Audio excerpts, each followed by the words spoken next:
Welcome to Our Drummers Musicians. I'm your host Luke, and today I'm chatting with an absolute force of the Melbourne music scene, Nitida Atkinson. Nitida is a singer, songwriter, performer, and multi-instrumentalist, most known for her high-energy stage presence and incredible musical versatility. We had a blast talking about her band Don't Thank Me, Spank Me, their self-titled debut album, and their recent sold-out launch show at the Tote. In this episode, we talk about her creative process, collaborating with her band, working as a session musician, and the wild ride of performing on big stages, including when she played with Mark Seymour at the 2023 AFL Grand Final halftime show. If you love rock, soul, or just great music stories, you'll enjoy this one.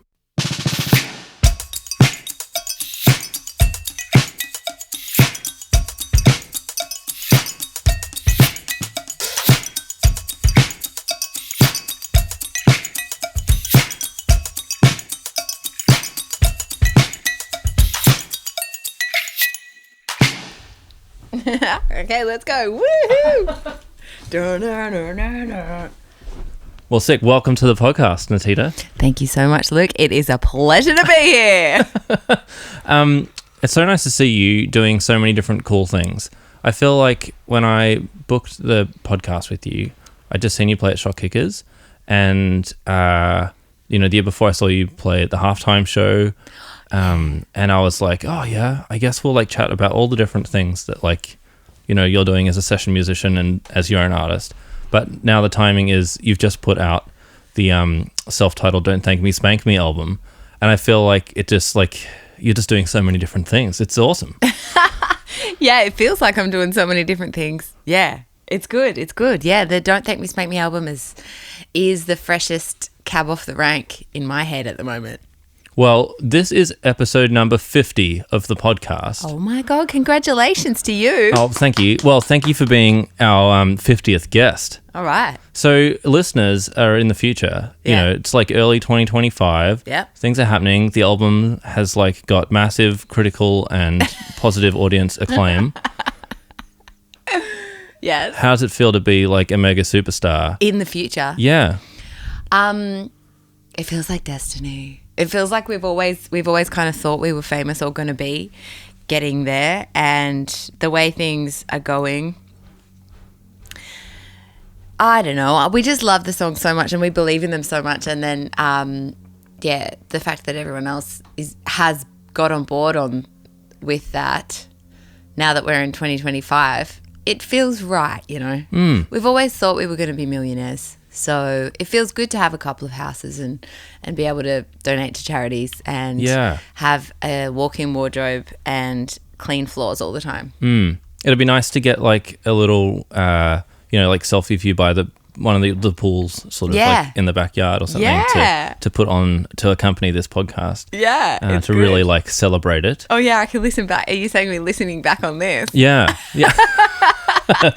Yeah, from the yacht maybe. I don't know. Oh, from yeah. in LA. Yeah, that's cool. From the studio, having a break. I was thinking about how to best describe the music. If we talk about the new album. Don't Thank Me, Spank Me album. Yep. Yeah. Yep. And the first thing that comes to my head is Donna Summer's Bad Girl. Bad girl. Yeah. Dun dun. Not because it's a disco album, because the album has so many different styles, but as in your album, I feel like it sounds like an album because it's the sound of you. Yeah. But there's some sort of 80s stuff, and then there's some 90s stuff, and there's some real funky stuff, and then there's some sort of almost folky, just really soft and mellow, easy listening stuff. Yeah. It's this whole journey, which is so cool. Yeah. But it's got that attitude and cheekiness and sassiness of 1979 Donna Summers. Yeah, well, that is a huge compliment because 1979 Donna Summer is definitely a huge influence of ours. Okay. Yes. Cool. There was a time very early in Don't Thank Me, Spank Me, I remember being in bathrooms of venues around Melbourne just singing, I feel love, I feel love, I feel love. And S was really good at doing that, woo, the really high bit, really breathy and high with the vibrato, and we just couldn't stop doing that at a point. So it's true. But I think that the greatest thing about being in Don't Thank Me, Spank Me and creating in that space is that there's two of us and we both are so vibe-centric. And so we can't do something, or we can't play something or fake something to each other. We have to believe it, is what I mean. So we have to, all of the songs, all of the lyrics, all of the chords, all of the feels, all of the every single tiny minuscule piece of that has gone into writing the songs and then recording the songs has to be proofed by both of us with a fine-tooth comb. And we have to both feel really good about it. Like, does this feel like, yeah, we want to sing this in front of everyone, we want to be the band that's playing this song, are we excited about it? You know, we have to 100% believe it. And I think that is different to every other band I've been in, because we're in charge of everything. We're in charge of everything, and it's good. It's really good. How's it work with you and Esther? Is it like everybody has a veto power? Like when you say like you've got to believe in it, is it like both of you have to fully believe in every aspect of all of it? Mm-hmm.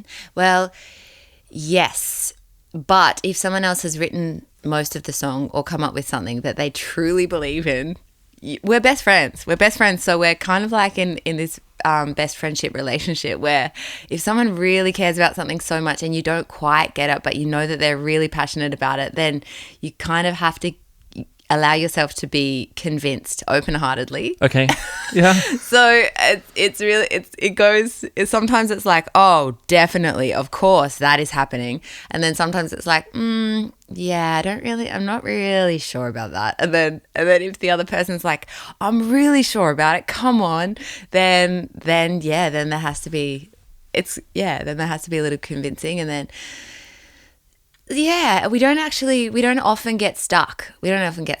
Cool. Yeah. Does like a line from one of the songs on the recent album come to mind that you really had to fight for to, convince Esther that, to see your vision for it? I don't think it's really lines. I can't remember the writing of the lines bit as much as this process in the arranging and producing, because we basically produced the album ourselves. Okay. So, and that's when it really comes into play, because there are so many options. It's like, okay, we've got horns in this song now. When are they going to enter? Like, or when are we going to put that BB in, and when are we going to chop this up and do this and do that? So that's when there was a lot of decisions to make. And yeah, the one that is sticking out to me is the entry of the horns in Hot Mess. Okay. Yeah, and I'm really glad that they enter where they do, because they're not at the start of a bar or not at the start of a section. They're just kind of like they're kind of like an answer to the lyrics that come before, and they're kind of like, it's as if they come. To me, it's as if the dance floor is going off, and there's a circle, and then someone just gets so inspired and like ready to make their move, and they're entering onto the dance floor, and they're kind of going like jelly dancing, and and they just enter like that, and everyone's like, whoa, yeah, it's not the obvious place. They're just like coming in beforehand. Sick. So I was the convincer in that, and I'm glad I did. Yeah, nice. Yeah. Yeah, we've thought a lot about it. It's very, I love it. I was just trying to think about if I could remember where the horns come in that tune.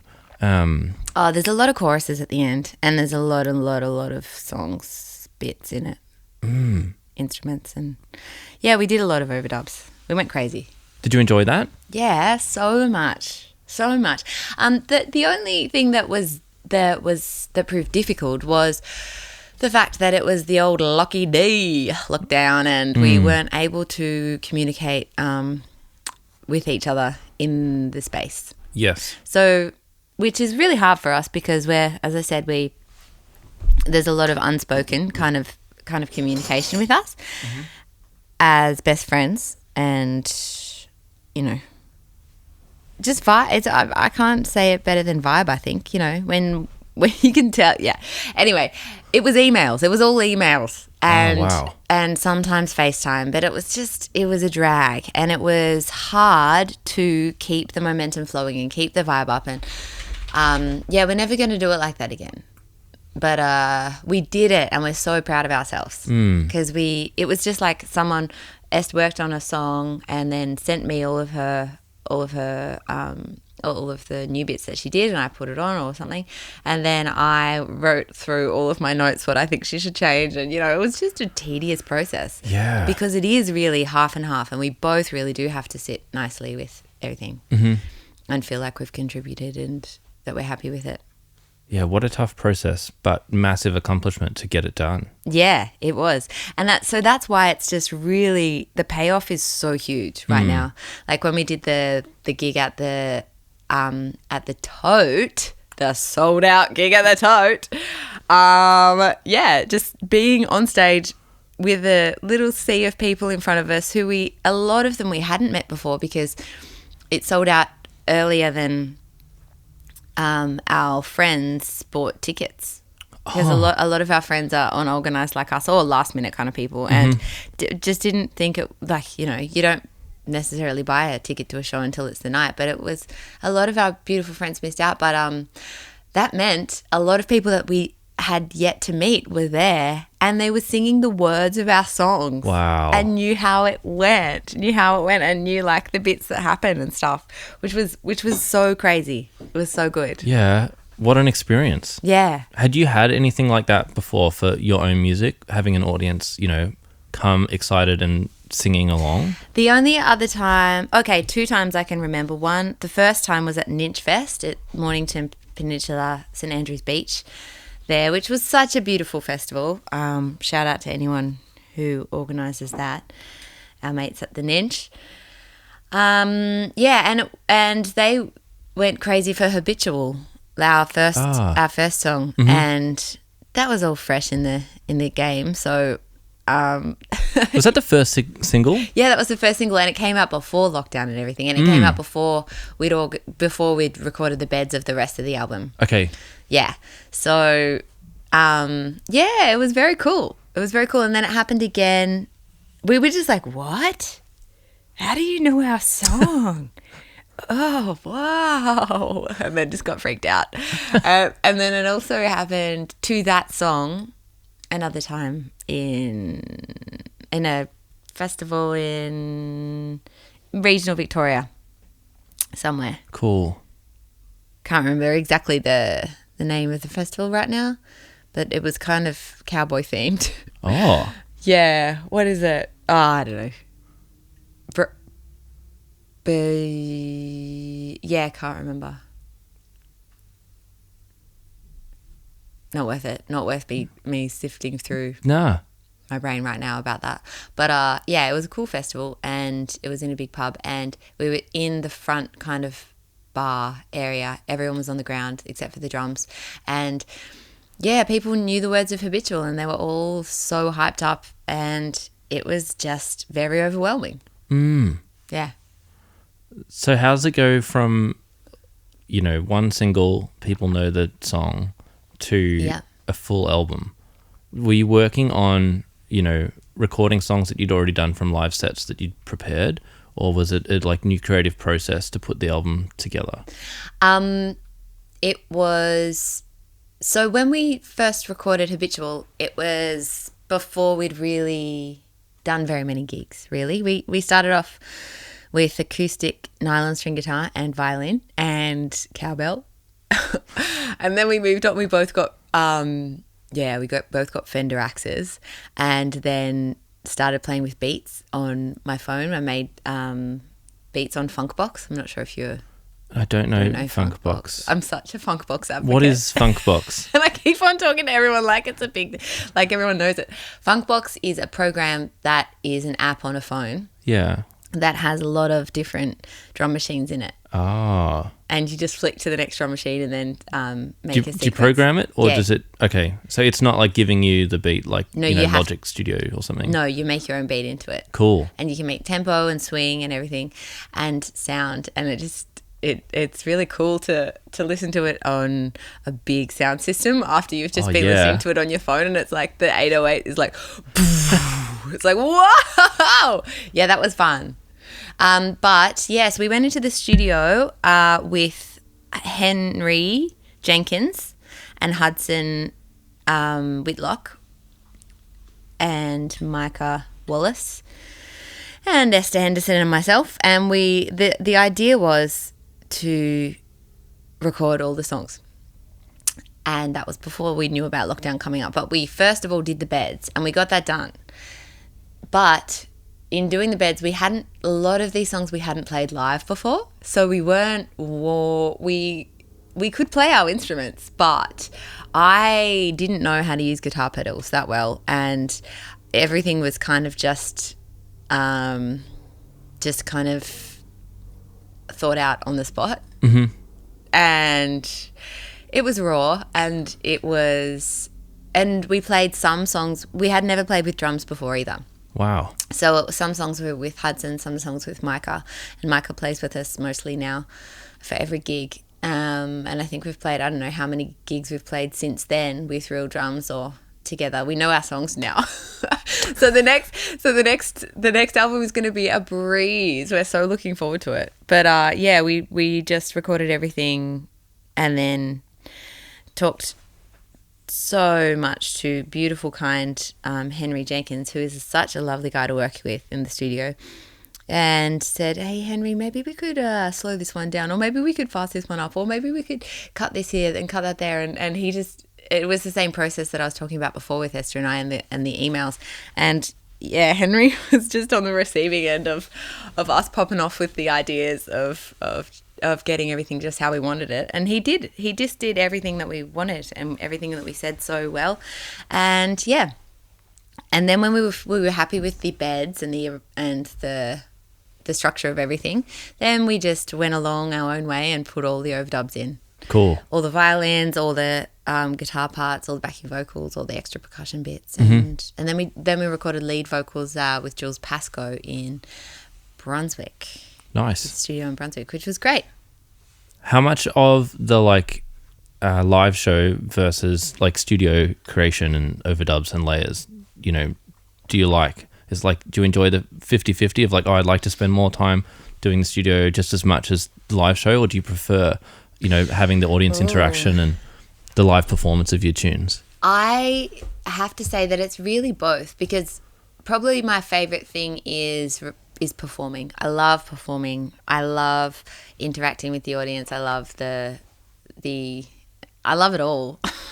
I love the outfits. I love the glitz, the glamour, the hairspray, the sweat, the people yelling, the lighting, this huge sound. I love it. But that doesn't happen unless you can do that and do that and do that so much. And it's kind of, I just think that you also need something to show for yourself. Something that you can hold in your hand that you made. It's like an artwork. And it kind of represents all of those shows and represents your what you're about. And that's the reason that's how people come to your shows. And because I know a lot of people at the album launch had come because they were listening to the vinyl.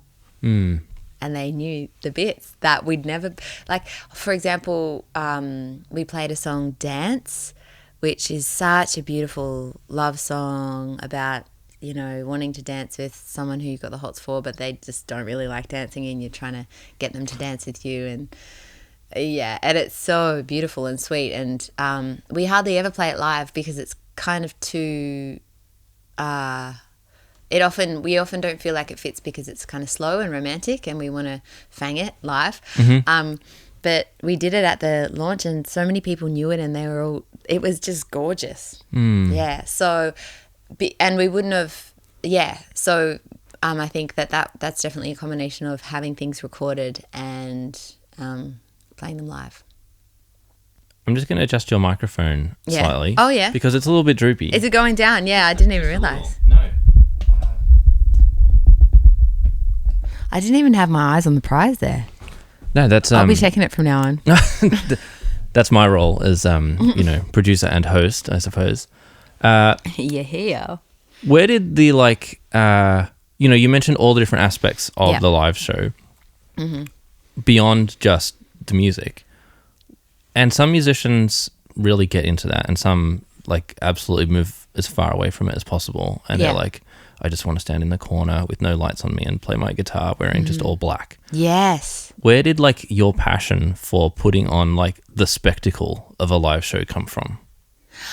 I think it comes from being a show pony, and also for Esther and I, it comes from going to so many shows and seeing people dressed, in our opinion, quite boringly, and not doing a show, not giving a show. And sure, sometimes the music's good, or, you know, I think we were at a festival once in the really early days, and there was just so much boring.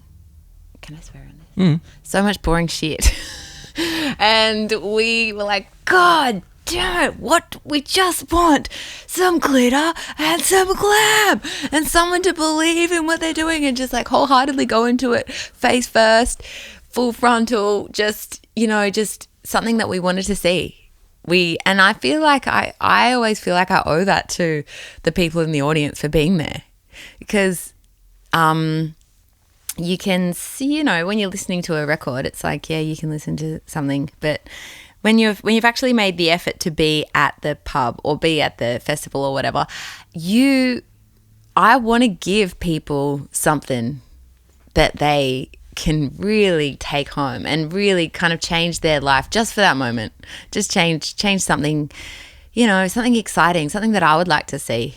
And also there's just been so much, people have been performing and doing shows for so long. It's really hard to think of it's really fun to think of what's going to work live. And that's so much fun for us to think of, oh, what outfits are we going to wear? Oh, how are we going to do our hair? How many costume changes are we going to do? Oh, yeah, and then we do this bit where we turn around and we just shake our booties in the dance floor, and then we turn around and then we're just like playing and we scream, hey. Yeah, it's about drama and effect and theatrics. Because I think it adds to the music and it adds to the feeling that people get from watching you. Are there any like, you know, main inspirations for that you did see, you know, here in Australia, or was it more, you know, larger international acts or something, like bigger stages that were like, you know, taking that like performance side of thing more seriously than just, you know, pub bands and stuff? Yeah. Because I would say that you bring like, you know, main stage energy to all of the shows. Yeah. Yeah, well, definitely there has been bands in Melbourne who have great outfits and performers that have excellent stage craft and the real authenticity and engaging personalities on stage, like Kylie Oldest. We love watching her. She's just larger than life and always gives her all, and just like is so addictive to watch and listen to, and you just believe her. And same with Jazz Party. Jazz Party is another performance-based band. Show pony Loretta just going off, and it's like, yeah, you can get behind that. Also, the Sugar Fed Leopards do that as well with their excellent Edgley costumes. Shout out to Alice Edgley. And they really care about the performance of it, and they really care about how they're perceived. But I'd have to say that our greatest inspirations are people like Prince and Madonna and Britney Spears and Elton John, and these huge shows that I only went to my first stadium show last year, and that was Elton John, and there wasn't dancers and stuff, but I think that we kind of bring stadium energy with low budget. We're just always trying to think of what can we do to make this like extra with spending no money. So I built all the stage lights. We've got DT MSM in paper mache kind of cardboard. It's made of cardboard, paper mache paint, and glitter and glue, and fairy lights and batteries, which is sometimes a problem. And yeah, we hang them behind the stage sometimes, and that's a cool extra thing. And then we often make our outfits. So for the launch, we had cut off denim shorts, denim jackets, and Es had these like kind of denim booties that were just kind of like flares but with no jeans on them, so they were just stuck to her legs. That was so cool. And glasses, and I had a denim bikini that I made, and we just got home. We cut all this stuff out and sewed it all up, and then painted it with white fabric paint, and then threw glitter on it, and then ironed it after it dried. And yeah, it was very effective. Wow. But very cheap. I guess it's like, you know, the throes of like limited budget, but Yeah. it's not prohibitive. You're able to go like, no, let's do this, and we'll be creative about it. Yeah. And find a way to still make it work because it's valuable. Yeah, and I really don't like the idea of doing a show and then thinking, damn it, we could have, you know, why didn't we do a costume change? Or you know, I just have so many ideas of things that we could do, and I am so glad that we make it work, and Es does too. And yeah, you don't want to be lying in bed at night thinking, damn, if only we had that one little move that everyone laughed at, or that everyone cheered for, or if only we did this or that. Yeah. So we don't think that. We think, hell yeah, it worked. That was great. It was effective. It was a highlight. We always talk about highlights of the show. Yeah. It's really nice hearing you talk about how you like the, you know, like the response and the involvement of the audience, but also at the same time when you're recording the music and writing the lyrics, like that both of you are fully committed to the idea. Yeah. You haven't like completely separated to say we're just creating this for the audience. Yeah. Or to say we're just doing this for us. Like Yeah. like you have a really interesting like I feel like full commitment to both. Yeah. I feel that's actually really interesting. I've never thought about it like that before, but yes, it is fully for us. We fully started it for us because we wanted to be in the best band in the world. And so we made the best band in the world in our eyes. And then so it's so exciting for us. Like on the weekend we flew to Sydney and played Vivid Festival, and then we had a night to ourselves afterwards, and we just stayed up really late just making lists of all of the things that Don't Thank Me, Spank Me could do next. Oh, cool. And so we just love making, it's really for us for sure, but then that's what makes it so much more exciting when the audience is into it. It's like, oh, you get it too? It's not just us. Like this is the coolest thing ever, you know? And yeah, so yeah, I don't think we would feel very comfortable if we didn't acknowledge our audience, because they're so much a part of what we do. Yeah. All right, if we put a pause on Don't Thank Me, Spank Me. Pause. But keep the like costumes topic. Mm-hmm. Halftime show at the grand final. What a costume. Oh, yeah. Where did that come from? It came from my favorite designer in the world, Alice Edgley. Yes. So we were backstage at the MCG. That sounds funny. What a rock star. Yeah, what a rock star. And then we were talking to the production people, and I was like, what are we going to wear? Because I know that the guys in Mark Seymour and the Undertow just they're not going to wear a red jumpsuit. Let's just put it like that. They're not going to wear a candy-ass monkey suit or whatever they call it in the Blues Brothers. They're probably going to wear jeans and white shirts or black shirts because that's their look, and I get it. But I asked the people who were in charge of looks, what do I wear? And then showed them some ideas because, yeah, apparently for big shows like that, you get a designer to do your thing for you, or you borrow something from a designer so that they can get tagged in it and kind of you can promote them by wearing their stuff. And yeah, so that's often what happens apparently in galas and big shows like that. But yeah, so I went straight to my best person, Alice, and then we looked through her things and there was a couple of options, and I thought I asked them as well, like, I'm the only girl in the band playing music as well. I don't really want to dress like super girly and young and hot. because I'm in a pretty much a dad rock band. I don't want that to be the dynamic, but they were like, it's on TV. Let's just go for really bright colours that suit you, colours that are going to look great on TV.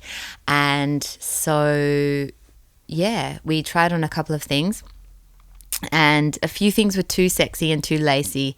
But this one that we ended up with,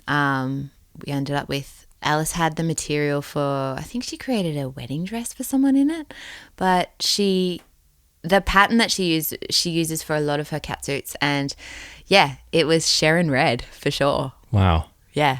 And it felt amazing on. Yeah? It felt amazing on. Awesome. And I still remember the feeling of coming out of the changing room wearing it, and just, I think it was a bit of a spectacle because it was so red.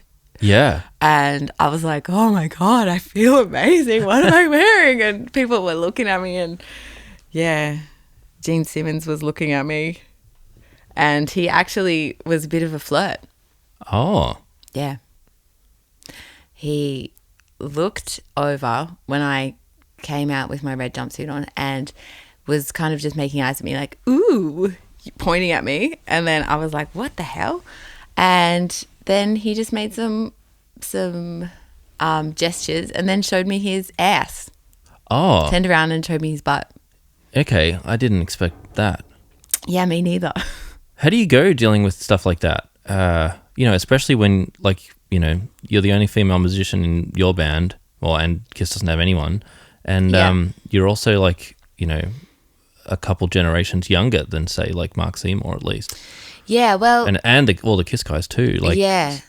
Well, Mark Seymour is a legend, and all the people in his band are really, really cool and respectful and awesome. And Mark's daughter was in the band singing as well. So Eva, oh yeah, that's right. She was singing. Yes. But, and it was a really good vibe. I felt very comfortable in the crew. But it is something that I always like to think about when deciding what to wear, Right. Just because to people who don't know that that they're all legends and that they're all supportive, I don't want them to look bad as well. Mm-hmm. I don't want to dress too much. Like, I wouldn't dress in a Don't Thank Me, Spank Me way for a Mark Seymour and the Undertow band gig. Yeah, you can't outshine the main act. Yeah, and it just wouldn't be a good vibe for them either. It would be like, whoa, what is going on here? But yeah, with the Gene Simmons thing, I'm so fine with it. Whatever. It was like, oh, it didn't affect me. It was very typical that it happened, and right. I was like, oh, okay. Yeah, you guys are just really old sleazy rock stars. That's you. Okay. Well, I'm cool. I'm doing my thing. You didn't. You're far away. And yeah, it was fine. Well, what was it like playing the show? The show was amazing. I was actually very nervous the day before. Do you get nervous normally before shows? Sometimes yes, sometimes absolutely no. It depends how much the show. It depends what the show is. Sometimes it can be a really small show, like a really tiny jazz show that I don't know my shit for. Like I haven't learnt it well enough, and there's going to be no one there, but I'm all like pent up. But then sometimes it's a big show and I'm fine. But this show in particular, yeah, I remember being in the backyard the day before, kind of jittery, like I drank 50 coffees and smoked 70 cigarettes, and I was like, Tita, get yourself together, girl. This is probably going to be one of the biggest gigs of your life. You actually have to enjoy this, and you can't enjoy anything if you're so tense and your ears are closed and your eyes are closed and your muscles are all tight. You have to do this for yourself. Just relax and just feel how fun it is, and just get there and do it. And just like, so I had a big pep talk for myself, and it actually worked. And the other thing that made me become not nervous was that I was organised. I had my outfit. I put my fake tan on the night before. The Channel 7 ladies did my hair and makeup, and I wasn't late. and yeah, I knew what to do. And so, yeah, it really, and as soon as we started walking out onto the green, I just turned into a show pony and was just like waving to the crowd and just playing up. And it was on. It was like performance was on, and I didn't even realize that it was so fun. And yeah, the roar of the crowd was just deafening when the football was playing. Yeah. They loved the footy. Oh, when I started that piano bit up, they were just like, nothing. No, I'm just kidding. It was a huge crowd, and there were so many people there, and there was wind. There was they did fireworks in our run through, and I got so shit scared that they didn't do the fireworks again. Oh, okay. But also because it was a surprise for more than just me, so they took the fireworks out. Okay. But yeah, we had in-ears in, and that's one of the first times that I've worked with in-ears. Right. So hearing what we were playing and what was actually going in was a bit separate. So it was like a dream, you know, like I remember the first time that I listened to a Walkman, and it was the weirdest feeling because it was with my dad in a paddock somewhere, and it was a tape Walkman, and I don't even remember what song it was, but it was a really windy day, and I'd never heard something on my ears before that was not from what I was listening to in the world. Right. So it just kind of put you in this different place, and it was kind of dreamy and surreal, and that's what happened. It was kind of like that. But I wanted to kind of hear what it sounded like, so I was like going to take it out a bit, but no. Yeah, it was fun. It was really fun. So did they have any crowd mics in your in-ears, or were you just like you were only hearing band? We were hearing band. Wow. But you could hear the crowd through. You could a little bit. Well, 100,000 people at the show. I'm sure it'll create a lot of noise. Yeah. It was cool. It was really cool. Well, do you enjoy the session musician like aspect of your music career? I do. I really do. I've got another gig coming up next month in Adelaide. I'm playing keys with Bad Dreams. Okay. And we're doing some Australian rock covers and then some of their songs. And I really enjoy learning other people's songs. Right. And learning, being in someone else's band and doing everything that they want me to do. Mm-hmm. Because that's a hard thing. It's so different to being the leader of a band or being in a band with your best friend. Yeah. Where you're in charge of everything, and it's just it's kind of like a different flex or a different way to do things, and it's really fun. And piano is my third instrument. I'm not that good at piano. So I have to do a lot of practice to do these gigs at the moment. I know it'll come, it's getting better. And the reason that I did start playing piano was because someone dared me to do an Elton John show. Belton Elton, yeah. So, and it was just like at the back of a lockdown share house, pretending we're at a beer garden party, and then it was like, oh, I bet you couldn't do a whole 2 sets of Elton John on piano solo. And I was like, you know what? Yes, I fucking can. And yeah, so I learned how to do piano from that because wow. I already knew how to play piano, but I'd never done gigs on piano. Oh, okay. Because I teach singing, or I teach singing, so I play a lot of piano and I accompany myself, and I write on piano a lot. But yeah, doing gigs on piano is different, and then doing other people's gigs on piano is different. Yeah. So it's really fun, and it's challenging, and it's good to get back in that zone, because I feel like for guitar and for singing, I don't practice as much. I don't practice in that way as much. That I have to get better at something way, or I have to learn this new thing and I have to do it. So, like this song that I'm learning at the moment starts off, I'm doing it at like 50%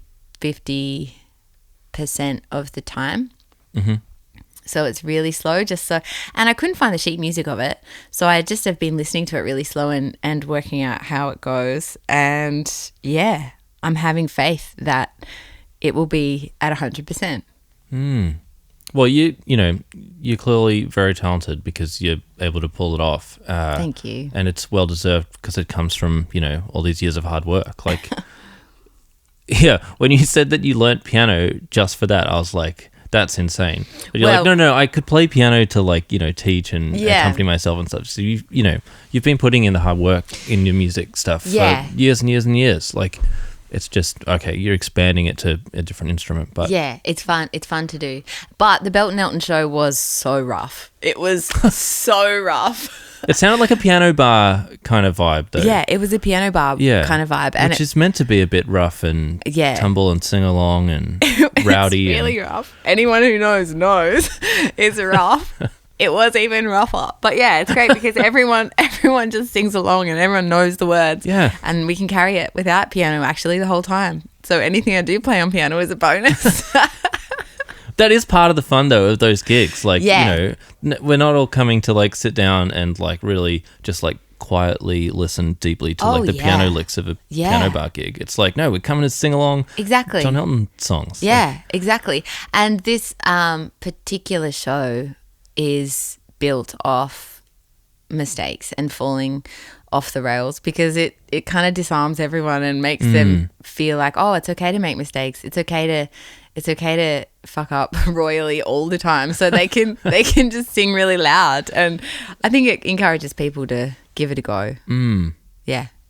Well, I would love to dive into your history of music much deeper. Yes. But I'm noticing what the time is. Oh, have I been chatting away? You have, and it's been awesome. Woo! So we're going to play the podcast game. Okay. The podcast game is I get each guest to ask a question of the next guest, but nobody knows who the next guest is. So we have this interesting... That is a really great idea. Thank you very much. Wow. So this question is for you from drummer Ronnie Farella. I love Ronnie Farella. Oh, it's going to be really hard. I bet it's going to be a hard question. It's going to be really thoughtful. Yeah, what do they think the music community/industry will look like in Melbourne in 15 years' time? Ronnie, thank you for that question. Okay, 15 years' time. At the moment, it's feeling quite depressing because there's so many venues closing down.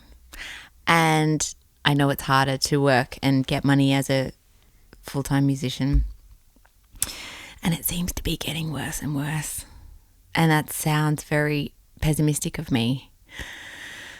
But I think that it will probably keep on going on a decline for a while.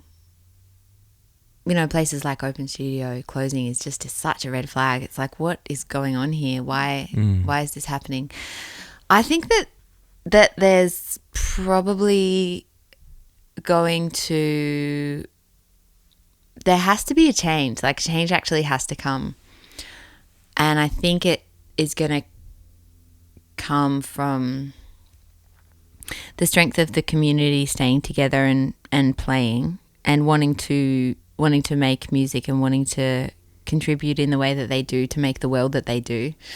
In this place that is Melbourne, which is apparently known for being a great music place, we've worked so hard to not have lockout laws, like Sydney and stuff. So I think that it will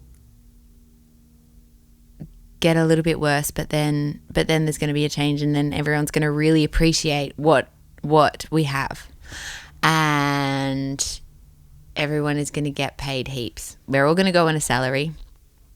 We're going to have a proper union, and there's not going to be these huge, what do you call it?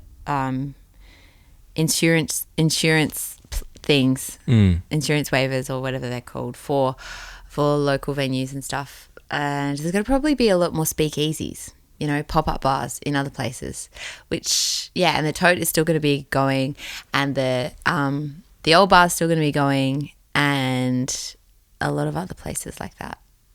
the Shot Kickers hopefully will keep going, and Ragtime Tavern. I don't know Ragtime Tavern. That's where Belt and Elton is. It's in Preston. Cool. Oh, Yeah. I should check it out. It's not too far. Yeah. And I think Ronnie will also be one of the ones who makes all of the speakeasies happen. You know, he's a real community-minded guy, and he's trying to get people together all the time. Absolutely. But yeah, we have to, I think in order to do that, you have to feel valued. So if there's no kind of monetization kind of payback for all of your work, then people get burnt out and they, you know, can't actually survive and pay rent. So I think that there's going to have to be a bit of rejigging in that sense. Well, what would you like to ask our next guest? Okay, let me just...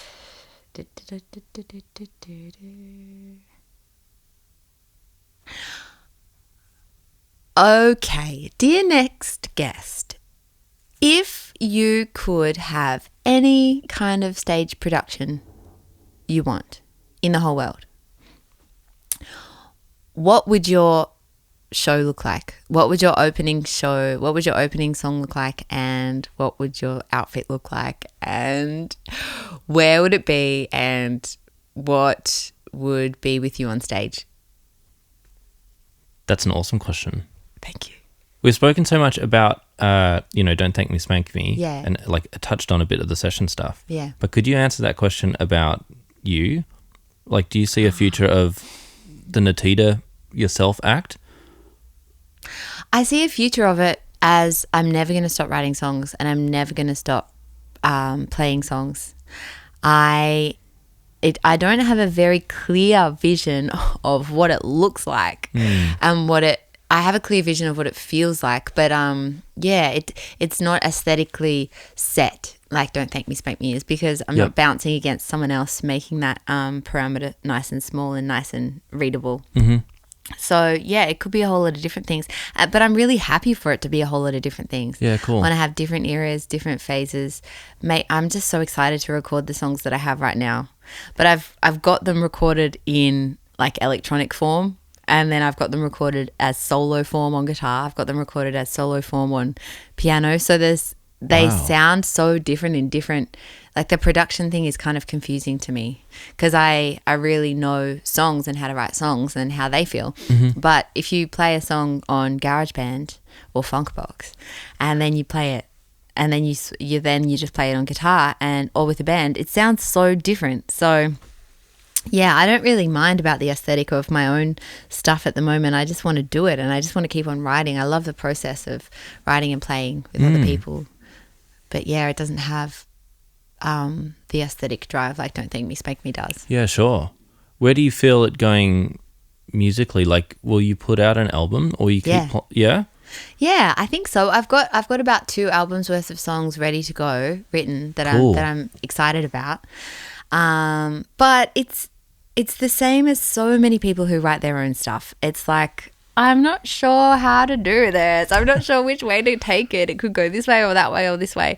And yeah, I think that I realized that I love working with people. Mm-hmm. So I'm going to get some people in a room and record the songs and then say, that's it. Nice. And then maybe do some overdubs, and then maybe release a electronic recording of all the stuff later. But yeah, I don't want to labor over the process too much of recording and thinking about it too much. I just want to write more songs. Sure. And play with people on stage, because songs keep on coming. Even though I so love some of these songs, and when I wrote them I thought, oh, this is the hit, this is it, I'm going to be able to buy a house in Kew. Even though I thought that at the time, I'm just like, every time you write another song, it's the same kind of thing. It's like, yeah, I'm going to write songs forever, and I want them to be out in the world though. I want people to hear them.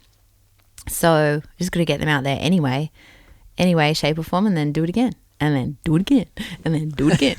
So how were you able to do it in for the first album? Because that's like 2020, so like 4 or 5 years ago now. Oh, I had so much help from my beautiful friend Steve Grant. Mm-hmm. And that was such a fun and awesome process. And I did have the same thing of not really knowing which direction aesthetically to take it. But Steve and I had so much fun hanging out at his house, basically having lunches and dinners and slowly working on this album and doing all the overdubs and working out, oh, what about this or what about that? Is that possible? Is that not possible? So in such a lovely way, we were able to explore the ideas and stick things together and throw things against the wall and listen to how it could be. And that was a really awesome process. Yeah. All right, 5 short answer questions. Got it. I used to call them rapid fire, but people got into like a panic and said, these aren't rapid fire questions. So okay. 5 short answer questions to finish. Yes. What's your favourite venue to play in Melbourne? The Old Bar. What would be your favourite venue to play at? Oh, sorry, I just asked that question. What would be your dream venue to play at? The Forum, the MCG, and Rod Laver Arena. And also a really huge stadium in America, but I don't know what it's called. With Don't Thank Me, Spank Me. Nice. Well, you ticked off the MCG. Yeah, but I mean with our own stuff. Yeah. Yeah. What is your coffee order? Latte, no sugar, regular milk. Favourite place to get food after a gig in Melbourne? Well, I would say Wolf and Spool, but it's usually closed. So, and I'm gluten-free. So Esther and I always love going to, I think it's Lamb's on Brunswick. But they're so nice there. Really nice. We just get potato cakes. Actually, we get chips with chicken salt, and then they give us heaps of potato cakes for free. And vanilla Coke.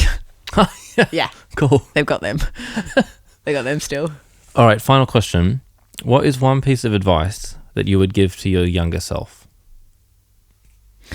I would say, Teed, you're going to get so much braver and you're going to get so much more cluey about what you're doing. You're going to know yourself way better.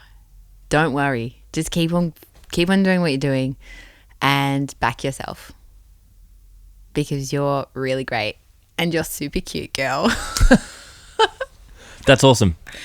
And also true. Yeah, you've done so well, and it's so exciting just to see, the growth in all the different projects and stuff you're working on. And I'll have to overdub a new voiceover, I'm sure, to match all of the accomplishments that will have happened in the months that have passed, between now where we're recording it and coming out. But yeah, thanks for sharing your time and your stories, and I'm a big fan. And it's been really great. It's been so great. What a relaxed and awesome interview. I've just felt like I was talking in your lounge room the whole time. Hey, wait a minute. I am.